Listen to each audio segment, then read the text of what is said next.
ജിൽസി എന്തായാലും അത് തന്നെയാണ്. അതായത് ഫ്ലക്സ് ബോർഡുകൾ ഇങ്ങനെ എല്ലാ തരത്തിലും പ്രത്യക്ഷപ്പെടുന്നു. വി ഡി സതീശന് എതിരായ ഫ്ലക്സ് ബോർഡ് ഇന്ന് രാവിലെ KPCC ആസ്ഥാനത്തിന് അപ്പുറത്ത് വന്നു.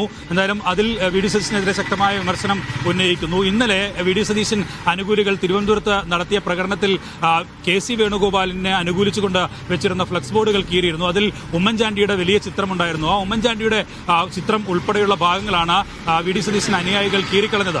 അതിലുള്ള രോഷപ്രകടനം തന്നെയാണ് ഇന്നെന്തായാലും വെള്ളയമ്പലം ജംഗ്ഷനിൽ വി ഡി സതീശനെതിരെ വന്നത് എന്ന കാര്യത്തിലും സംശയമില്ല. എന്തായാലും ഇക്കാര്യത്തിൽ മറ്റൊരു പ്രധാനപ്പെട്ട നീക്കം അത് കെ മുരളീധരന്റെ ഭാഗത്തുള്ള പ്രതികരണം തന്നെയാണ്. അദ്ദേഹം പറഞ്ഞ കാര്യം അത് ഫ്ലക്സ് ബോർഡുകളോ അല്ലെങ്കിൽ പ്രകടനങ്ങളോ ഒന്നും കൊണ്ട് KPCC നേതൃത്വത്തെയോ AICC നേതൃത്വത്തെയോ ഒന്നും വിലക്ക് വാങ്ങാൻ കഴിയില്ല. അതിനൊരു പ്രോസസ്സുണ്ട്. ആ പ്രോസസ്സിലൂടെ മാത്രമേ കടന്നു പോകുള്ളൂ എന്നുള്ളതാണ്. അതിനപ്പുറം കുറച്ചുകൂടി കടന്ന് കെ മുരളീധരൻ പറഞ്ഞൊരു കാര്യമാണ് ഇക്കാര്യത്തിൽ പ്രധാനപ്പെട്ടത് എന്നാണ് തോന്നുന്നത്.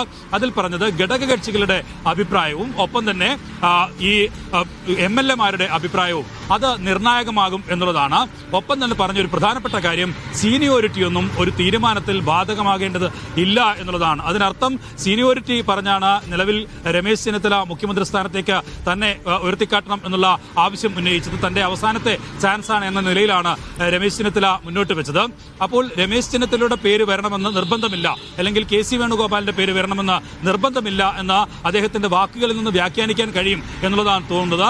താരതമ്യേന സീനിയോറിറ്റി കുറഞ്ഞ ആളാണ് വി ഡി സതീശൻ. അങ്ങനെ ഏതെങ്കിലും ഒരു സീനിയോറിറ്റി പരിഗണിക്കേണ്ട കാര്യമില്ല എന്ന് പറയുമ്പോൾ അത് ജനങ്ങളുടെയും ഒപ്പം തന്നെ ഘടകകക്ഷികളുടെയും MLA-മാരുടെയും വികാരത്തിനൊപ്പമുള്ള തീരുമാനമാണ് വരേണ്ടത് എന്ന കാര്യമാണ് കെ മുരളീധരൻ ഇന്ന് രാവിലെ പ്രതികരിക്കുന്നത്. മണിക്കൂറുകൾ മാത്രമാണ് പ്രഖ്യാപനത്തിന് ഉള്ളത്. എന്തായാലും അദ്ദേഹം പറയുന്നത് 24 മണിക്കൂറിനുള്ളിൽ മുഖ്യമന്ത്രിയുടെ പേര് ഹൈക്കമാൻഡ് പ്രഖ്യാപിക്കും എന്നുള്ളതാണ്. അതിനിടയിൽ താൻ എന്ത് അഭിപ്രായം പറഞ്ഞു എന്നത് പ്രസക്തമല്ല. അതിൽ താൻ ഹൈക്കമാൻഡിനെ അറിയിച്ചതാണ്. അത് പരസ്യമായി പറയാൻ ആഗ്രഹിക്കുന്നില്ല എന്ന് പറയുമ്പോഴും സീനിയോറിറ്റി ഒരു ഘടകമല്ല എന്ന് കെ മുരളീധരൻ കൃത്യമായി വ്യക്തമാക്കുകയാണ്. ഒപ്പം തന്നെ ഘടകകക്ഷികളുടെ നിലപാടും മുഖ്യമന്ത്രി സ്ഥാനത്തേക്ക് ആരെ തീരുമാനിക്കും എന്നതിൽ നിർണായകമാകും എന്നതും അദ്ദേഹം പറയുകയാണ്.